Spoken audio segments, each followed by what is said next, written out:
ਵਿਗਿਆਨ ਪੜ੍ਹਨ ਲਈ YouTube ਤੇ ਪਰਸੀਵ ਚੈਨਲ ਨੂੰ ਛੇਤੀ ਤੋਂ ਛੇਤੀ ਸਬਸਕ੍ਰਾਈਬ ਕਰੋ ਅਤੇ ਬੈਲ ਆਈਕਨ ਦਬਾਉਣਾ ਨਾ ਭੁੱਲਿਓ ਵੀਡੀਓਜ਼ ਦੀ ਇੰਟੀਮੇਸ਼ਨ ਲਈ। Welcome to Perceive Science. Our today's topic is inertia and mass. ਸਾਡਾ ਅੱਜ ਦਾ ਟੌਪਿਕ ਹੈ ਜੜਤਾ ਅਤੇ ਪੁੰਜ। ਬਹੁਤ ਹੀ ਬੇਸਿਕ ਤੋਂ ਵਿਦ ਐਗਜ਼ਾਮਪਲ ਸਟਾਰਟ ਕਰਾਂਗੇ। ਸ਼ੁਰੂ ਕਰੀਏ।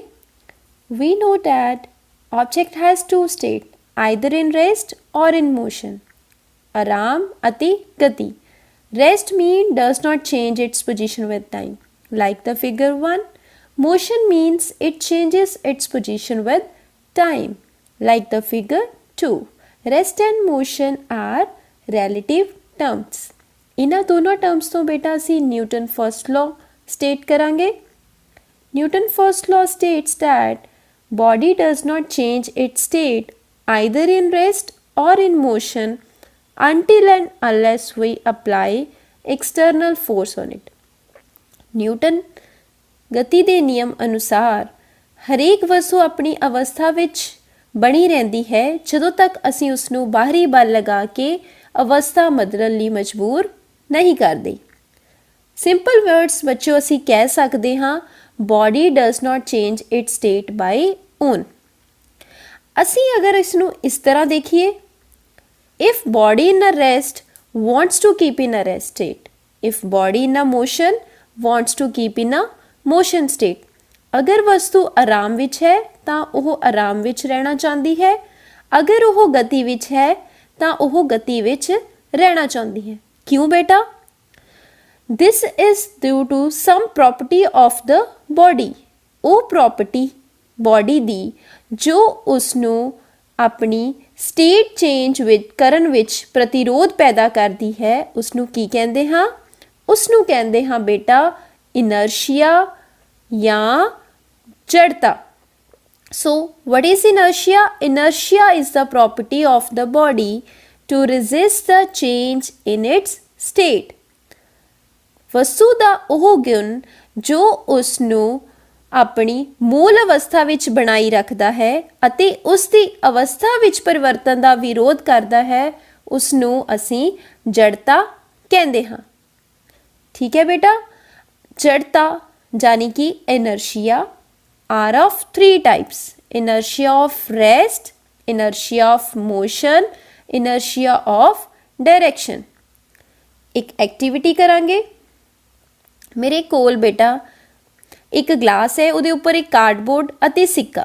ਅਸੀਂ ਦੇਖ ਸਕਦੇ ਹਾਂ ਤਿੰਨੇ ਹੀ ਚੀਜ਼ਾਂ ਆਰਾਮ ਅਵਸਥਾ ਵਿੱਚ ਹਨ। ਅਸੀਂ ਕਾਰਡਬੋਰਡ ਨੂੰ ਫਲਿਪ ਕਰਦੇ ਹਾਂ। what does I observe? coin fall downward।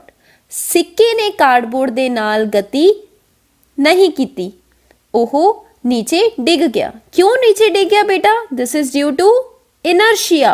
which type of inertia? This is due to inertia of rest। It opposes the change in state।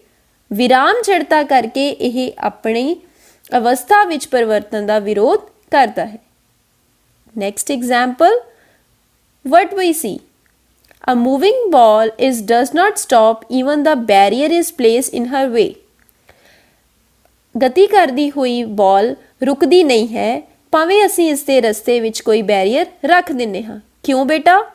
Why moving ball does not stop even the barrier is placed in their way? ਇਹ ਵੀ ਕਿਹਦੇ ਕਰਕੇ ਹੈ? ਜੜਤਾ ਕਰਕੇ। This is due to the inertia of motion।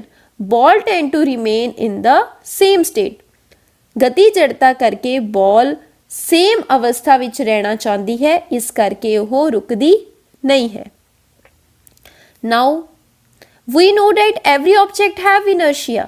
ਅਸੀਂ ਜਾਣ ਚੁੱਕੇ ਹਾਂ ਹਰ body ਦਾ ਗੁਣ ਹੈ inertia ਜੜਤਾ।